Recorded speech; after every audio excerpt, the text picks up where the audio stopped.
الله أكبر، الله أكبر، الله أكبر، الله أكبر. أيها الإخوة المؤمنون الأفاضل، أيتها الأخوات المؤمنات الفضليات، يقول الله عز وجل: فليعبدوا رب هذا البيت الذي أطعمهم من جوع وآمنهم من خوف. أما النعمتان الثالثة والرابعة فهي نعمة العيش في المجتمع المسلم الآمن. ينبغي أيها الإخوة والأخوات أن لا ينسينا الشيطان أننا نعيش ويحل الحلال ويحرم الحرام.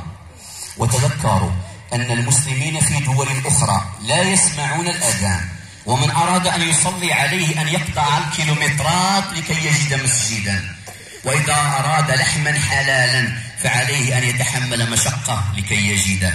فلنحمد الله على نعمة العيش بين إخوة مسلمين في مجتمع مسلم. وشكر هذه النعمة يقتضي شيئين: أولا فلنتخلق بخلق الرضا، والرضا هو الغنى الحقيقي. يقول رسول الله صلى الله عليه وسلم: ارضى بما قسم الله لك تكن أغنى الناس. ثانيا شكر نعمة العيش في مجتمع مسلم يكون بالمساهمة في دوام الأمن والاستقرار، فلنتعاون كل من ضار أو إشاعة أو إهانة أو مس للمقدسات والتوابت. فكونوا رعاكم الله يقظين متيقظين، فإن الانترنت فتحت الباب للعامة والدهماء والسوقة ليصوروا ويتكلموا، فأصبحنا نسمع ونرى ما يخجل المرء من سماعه ورؤيته. ودخل على الخط أعداء الاستقرار والأمن والطمأنينة، فنفتوا سمومهم ونشروا أراجيفهم وإفكهم. فقد قال رسول الله صلى الله عليه وسلم: من أصبح ولم يهتم بأمر المسلمين فليس منهم. وقد اعتبر سيدنا رسول الله صلى الله عليه وسلم الإنسان الذي يملك ويتمتع بثلاثة نعم أنه ملك الدنيا كلها: أولا نعمة الصحة، ثانيا نعمة الطعام، ثالثا نعمة الأمن. قال رسول الله صلى الله عليه وسلم: من أصبح منكم آمنا في سربه معافا في بدنه له قوت يومه فقد حيزت له الدنيا. النعمة الرابعة والأخيرة نعمة الانتماء من الله، بأن ولدنا ونشأنا في أرض المملكة الشريفة منذ دخل سيدنا المولى إدريس ابن المولى عبد الله ابن المولى الحسن المثنى ابن المولى الحسن ببركة سبط سيدنا رسول الله صلى الله عليه وسلم مولانا محمد السادس أعزه الله.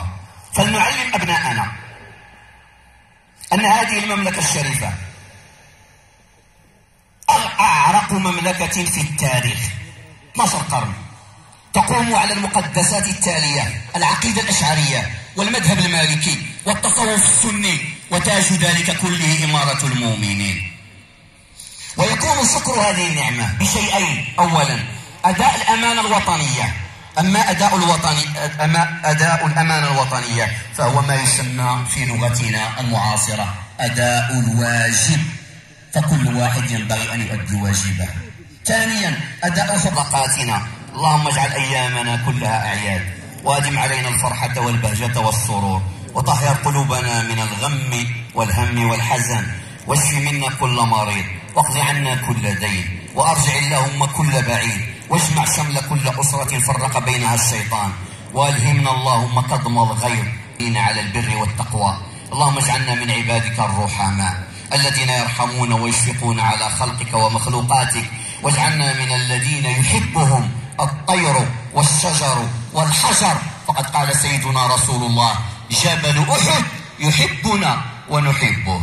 اللهم اصلح أحوالنا وكثر أرزاقنا، وارزقنا غيثا مغيثا نافعا غير ضار. اللهم بارك لأبنائنا في دراستهم، وزكي نفوسهم وهذب أخلاقهم. اللهم بارك لتجارنا في تجارتهم، ولعمالنا في أعمالهم. اللهم حبب لكل منا مهنته ناظرة إلينا، بحول الله لا يقدر جن ولا إنس علينا. واحفظ اللهم مولانا أمير المؤمنين وحامي حمى الوطن والدين سيدنا ومولانا محمدا السادس، اللهم احفظه في فكره وقوله وعمله، اللهم زده بسطة في العلم والجسم، والهمه اللهم الحكمة وفصل الخطاب، وأيده بجنود لا نراها، اللهم ألبسه حلية العارفين.